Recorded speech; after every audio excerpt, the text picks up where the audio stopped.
Here we go. Recording in Liftoff. progress. It's the 14th of January 2024. Hi, guys. Hi, man. Hello, hello. Do you remember what we were doing You- exactly 1 year ago, the 14th of January 2023? Should I we know. remember? Anthony I should know. have talked about this earlier. Yeah, I Okay. know.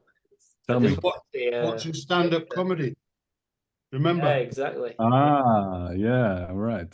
With We need to Matt do thing. that more. Have a few laughs. So, Mhm. Yeah. Super how's your fun. weekend been?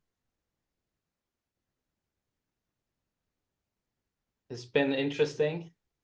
A lot of different things have showed itself. Yeah, it's been pretty easy but interesting. Sounds very secretive. Yeah, it's What's been going on, James I don't want to Bond? talk about my family, business type thing. I'm sorry, I'm not going that far. No. That's true. Yeah, I've been doing My things, meeting people. How about Victor? my weekend has been pretty chill actually. Been playing piano, stuff like that. Like just yeah. I went out on a walk today in the forest with my friend Hugo on Nice. Kärrsten, an island here in Stockholm. So it was really nice actually. Took a long walk and had a coffee and you know, Nice. yeah, Super chill. super I've chill. been, I've been playing instruments today and having a bit of a jam instead of doing the research we said we are going to do because I found the research wasn't that exciting. Did you guys do any research? A little bit of research on BlackRock, That's but I all. got pretty depressed. I got a little bit depressed when when I researched them. Gem. The gem. And Yeah. the background for researching BlackRock was because BlackRock has bought a lot of cryptocurrency. And for those people that don't know what BlackRock is, it's an investment company from the United States, started in 1988, and they've got trillions of dollars, like $9.74 trillion, something like that. And they pretty much own shares in like all different companies all around the world, like Pepsi Cola, Coca Cola, companies you'd think would be competitors, but they all have the same owners. What do you say about this? About this? About Jordan Peterson. Very interesting, but I think that as we see stuff go down, other things are obviously going up. So where a market's going down, another market's being created. So could go Speaking of anyhow. And it's speaking of always the illusion of competition as well, as you said, Leon. They are owning a lot of they are shareholders of many companies. I mean, they are the biggest shareholders in the world, and I mean they own so much, and we have the illusion of choice that it is competition on the market, but it's really it's not. It's the same players who own like everything. Yeah, I know it's true. definitely. I mean, to be fair, I mean, it's not really a bad strategy when it comes to not placing all your eggs in the same basket. So in that sense, I can understand them, but is it a right or a good thing to do, like morally? Yeah, it's a free market, but you know, it's not the best thing because we need competition. You know, if yeah, I think it's quite fucked up, but I see the point. I see its logic, you know. Of course, don't put all your eggs in one basket. It's common sense as well. Because it's all like, you know, if you try and explain this to someone, they're like, yeah, Leon, so you found some investment companies investing money in other companies to make money. What a mysterious, like, what a discovery you've made. And that's when I was just like, yeah, well, still, it's like you're saying, the illusion. And most people don't know these things. And yeah, I mean, it's an interesting thing, but as like we're talking about, I did get bored reading about it. And like you said, it's a depressing read. So it's like, what do you do with the information? Yeah, I think that's what I think too. It's like it's hard just getting into a big subject like that because you need like insiders working there basically telling you the structure because it won't be exposed on the little Google search you do. Um, you can it's just field knowledge basically. They're buying up loads of the competition. They're buying up the competition basically. That's what they're doing. And is it a good thing? Is it a bad thing? I think it's a bad thing because I always believed in mom and pop stores. I always believed that things should be local. It should be like a commune taking care of it. It shouldn't be a global mass scale of anything, really. I Or know, and just at the end of the day, it's like all of us are just owned by this. Because I mean, like, can we compete against these massive companies who just own everything? I suppose we want to do something different. Like, no, it's not possible because we're the owners, and you want to do this, and tough luck because we already own this. And it's not really exactly. democratic, is it? It's not democratic at all because we need a competition that's democratic, and everyone should have a fair chance to like to make a living, you know, not dependent on these big corporations, you know. So yeah. And it's been Anyways. this way for a long time as well. I mean, it's like nothing new. It's like because I just know I can hear like the sounds of critics in my head. It's like, yeah, well, you know, this isn't new. People know this, yada yada yada. So if people know it, why don't they even want to change it? Why doesn't anyone care? We're too lazy to care. We're too busy with Lazy, work and everything else. With but then yeah, again, and it's not. But like we talk about, it means like, Hmm? yeah, you can look backwards, or you can look forwards. Like, so how would we want things to be? More local decisions and local produce, basically. We don't want stuff on a global scale. We don't want markets being globally. Well, they could be global, but I mean, they should be local first and then go global. So basically taking back the power to the people and distributing it locally so that works first and then you can scale it because the scaling now it's basically one country producing that instead of everyone being their own like unit. So I think that's how you combat it, but I don't know, it's like I think local like things I mean, basically what we're doing is just trying to create an awareness. So I mean, like, you know, that's like the first step, becoming aware of something. So you're conscious of it, so you can start, you know, thinking in new ways and having new perspectives. I mean, we talk often about this decentralization of sort of everything, you know, from finance, food supply, things like this.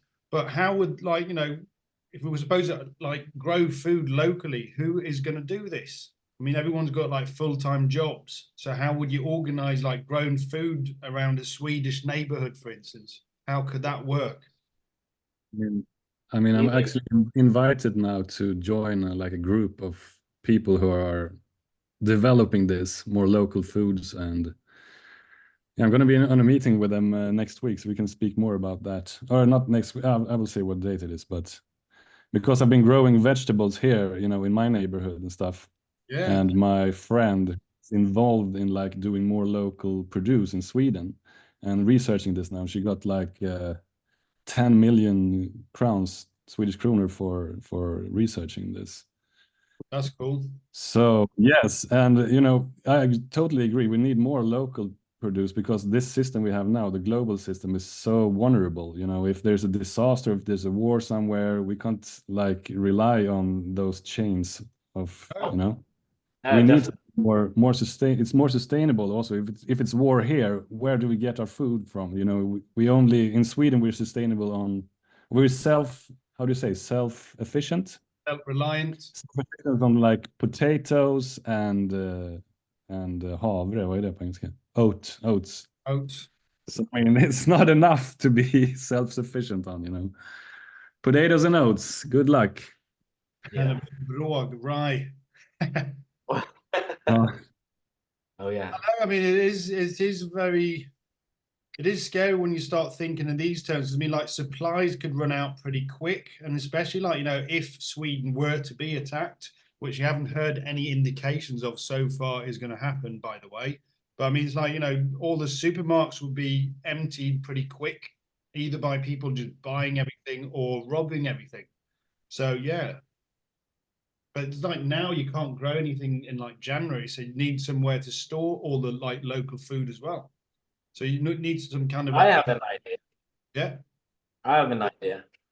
You get like funds like this. You got what was it, 10 million to do like a project. You create a Kickstarter basically that say creates like a big barn of food in the commune, and then you get people investing in it in the commune who live there locally and who fund all the distribution and everything. And then you distribute, you create like these small, what's it called? Growing houses or whatever you call it. Greenhouses. Yeah, greenhouses. You create like these greenhouses and then you distribute it locally and you get finance locally too. And you create like a Kickstarter type thing. That could be like one way of transitioning to something different. I think. Mm. Like Yeah. keep it easy, keep it simple, keep it like funded, like get fund me. Well, I mean, to another have way it. is just like, you know, local farmers. I mean, like if you want to speed up the process, I mean, just like, you know, sort of old school markets, like just say every Sunday, all the local farmers around Stockholm meet up at a place and everyone could come there and get the week's supplies of vegetables and, you know, locally grown stuff and buy directly from the farmers, which will gain the farmers and which will gain the citizens as well. So you get cutting I out the think there is that. Though. I think there already is Yeah. that, but Yeah, it's it's gonna happening. get When I, bigger. Expand. Sorry. Say. yeah, when I was starting to grow mushrooms, I looked this up, and there are a lot of farmers markets here. we But should. you know, it's not enough. But I mean, it's getting more and more popular. So And I where, mean, there is where also where BlackRock comes in the picture because you know, it's the opposite of what they want because they want to own everything we eat almost, you know. So if we start doing farmers markets, I think this is the right way to go. yeah, I mean, like, you know, I don't know if you've seen what's going on in Germany right now, which isn't really reported in normal mainstream media. But have you seen like all the protests in Germany at the moment from the farmers? Yeah, the farmers. Yeah, I've seen. Yeah, yeah, yeah. And also in France, but it was earlier. But now it's in Germany, right? Yeah, and in the Netherlands as well, and Holland, Netherlands. Mhm.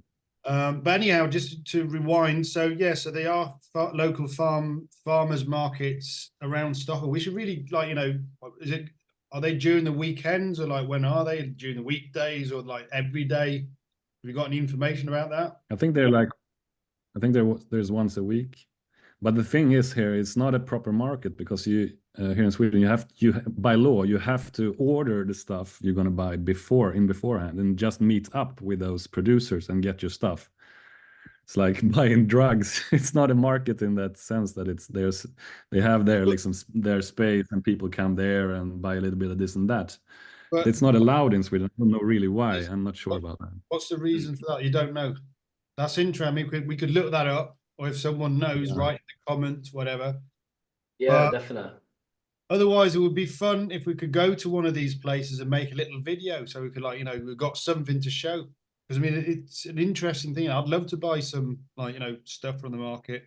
So I went to Latvia in 2019, and there they have like these old school markets and these beautiful vegetables, lots of vegetables, and you know, reasonable prices.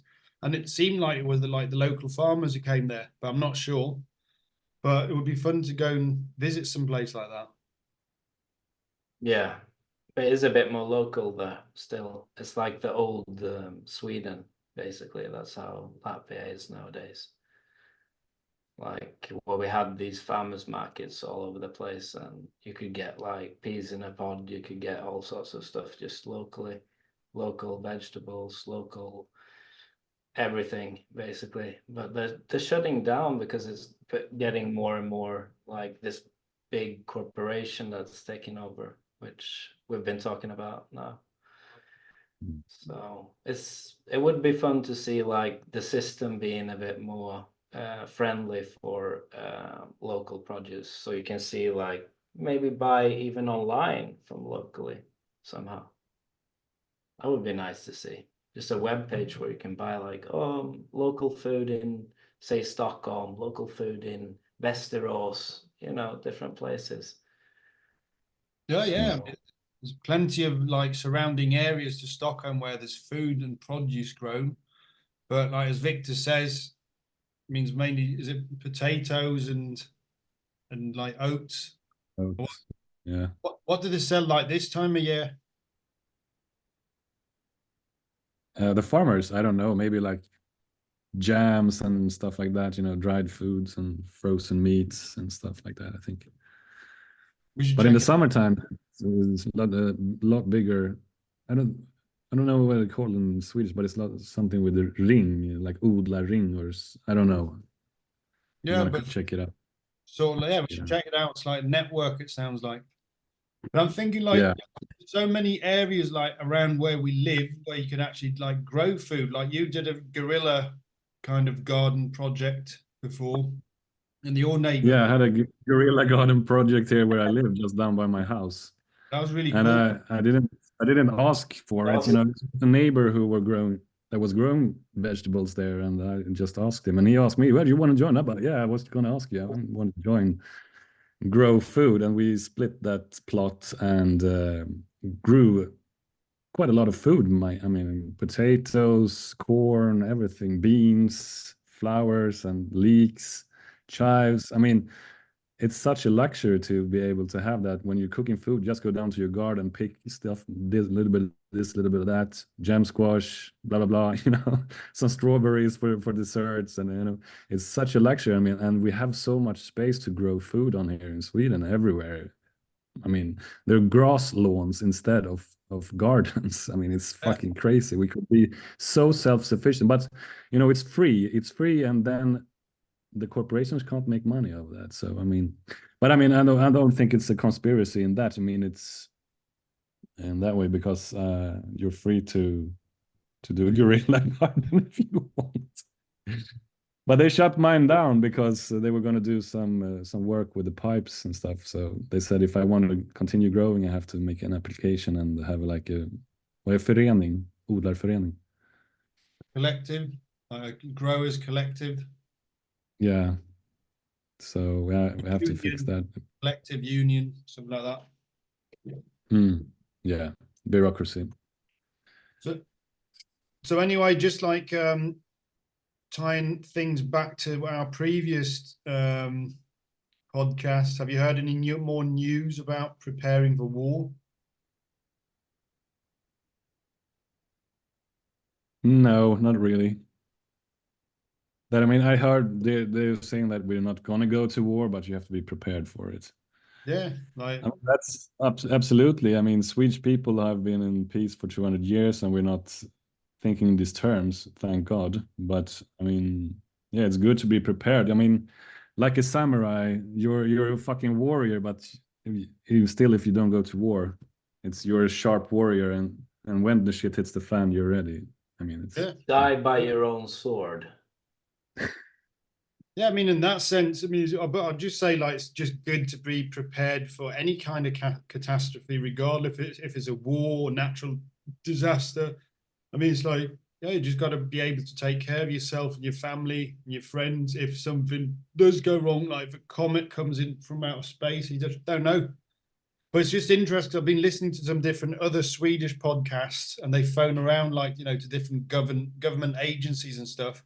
And it just seems like no one actually knows what to do though. It's just like, oh, everyone needs to prepare for war. So they ask, so how do we prepare for war? And they're just like, I don't know, check our website out. It's like no one can give any answers. So this guy's saying, well, in the war situation, your website most likely won't be working. And like, you know, he said he's living like, you know, on the 8th floor in a block of flats, and he's got 6 people in his apartment. So he's going to carry like 50 liters of water up all these stairs. And like, you know, how's he going to store 50 liters of water? Because it means like every person drinks like, you know, 5 liters or uses 5 liters of water a day, you know, for getting washed and cooking, drinking. So it's just at the same time, the very unrealistic thought to even manage 7 days on your own, like with a family of 6 in an apartment. So it means like any way you look at it, it's just like, how are you going to prepare for a situation like that? Realistically. Good question. It's hard if you're so that many. I mean, in an apartment in the 8th floor, it's crazy. What if the elevator doesn't work? You have to bring it all up. That's why he said, like, you know, the electricity and internet would probably be the first targets, you know, if Sweden were to be attacked. They'd wipe out the power stations and the telecommunications. And then what? You're just going to sit. Yeah, because one of the government agencies said that there will be driving around vans with megaphones on, like shouting out, like, "Keep calm, it's war," or "We don't know, but we've been attacked." It sounds like some film, like George Orwell, 1958 or whatever. That's exactly where we're heading. And like, you know, the politicians keep pointing out like everyone has a personal responsibility. But I'm like, you know, well, how am I supposed to take responsibility for some other people's mistakes? Because I mean, like the general public haven't asked to get into this situation, get into like, you know, a conflict with whichever country that might want to attack us. I mean, it's our politicians and representatives who should be taking responsibility to not even get ourselves in a situation like this. But I mean, let's talk about this. I mean, we should like remake the whole thing. I mean, stop all wars, and all the politicians and the leaders should meet up in a ring in an MMA fight instead. Like that'd be fucking great. That'd be great. Or maybe a soccer game or something more chill than war. MMA fight or something. I know, because yeah, Putin versus Angela Merkel. I mean, even if it would be down to like, you know, a verbal debate, let like, you know, our Prime Minister Ulf Kristersson have a debate with Putin. Let them just talk on TV. Let them live stream it, but they'll never ever do this because some. I mean, people... if they love democracy so much, I mean, exactly. they can have a debate and like let the people decide. Exactly, but no, it's like down to the citizens' personal responsibility all the time. Oh, don't forget, you need to die for your country. You might have to die for your country, and people as young as 16 years of age will have to go out and kill people. It's like in normal society, it's illegal to kill anyone. Why is it all of a sudden like, oh, it's war now? Yeah, just go out and kill people. It's all right. You know, never mind that you get, you know, life in prison if we're killing someone in normal circumstances. But now it's okay. Send your 16-year-old kids out with some weapons. They're not going to get any trauma from this. No one's going to suffer. I mean, why isn't anyone talking about like passive? I mean, war should be illegal. War should really be illegal. And if someone starts war, the whole world should get together and just, hey guys, listen up. You're not going to do this. I mean, if you see 2 people fighting on the streets, you can like go in and say, hey guys, or like bring some people. Come on, let's stop the fight. Hey guys, stop fighting. You know what's happening? We would like give him a knife instead and giving him a gun. Come on, just throw some fucking bog rolls at them. Yeah, you know, just like go buy bog rolls for all your money. Personal responsibility to punch someone in the face. I mean, it's just stupid, isn't it? Violence is stupid. It doesn't solve anything. It's destructive, and other people make money from it. Yeah, and that's why we have wars, because always follow the money and see who are blah, blah, blah. Boo! Who are the people who are making money of this shit, you know? Well, in the in the Svenska Dagbladet, some guy wrote a column about the Wallenberg family, which is a very rich family in Sweden, have made like 60 billion kronor off since the Ukraine war started. I mean, these are like, you know, signs and tales and hints of what is like, you know, it's lucrative for some people earning money off other people's suffering, but we're smarter than this. I mean, we should do things like you say, passive ways. Everyone just says, no, I'm not going into war. I'm not going to risk my life. I'm going to take care of my family. I'm going to take it easy. I'm not a combatant. I'm a civil citizen. We're not going to go to war. And if everyone just does that, you know, like the leaders can go on their own. Go, you take your responsibility for this. That's what I think too. That would have been the best choice. Maybe if like all the leaders just die and the people who should have the power are gonna like solve the situation. I mean, we would be so much better off without these corrupt politicians, because let's be true, they are all corrupt. I mean, Yes, they are. We know. I know, and or, like even people But- who but- I'm not a conspiracy theorist, but you still know that we're not living in a fair society, and you know we should do something about it. Who else is going to do anything about it? Yeah, it's up to the people. I mean, just to make a parallel to that with the farmers there. I mean, that's so fucking great. I mean, the farmers are still grounded and strong, you know. Yeah, so I big love up to farmers. all the farmers out there. Looks like we're going to be ending in less than a minute, it says here. So yeah, have a good Sunday, and I'll see you guys soon. Yeah. Yeah, you too. Yeah, I'll see you guys soon too. Bye. Bye bye. Yeah, take it easy. Ta. Hej då. Stay, 3, stay 2, 1. peaceful. Lift off.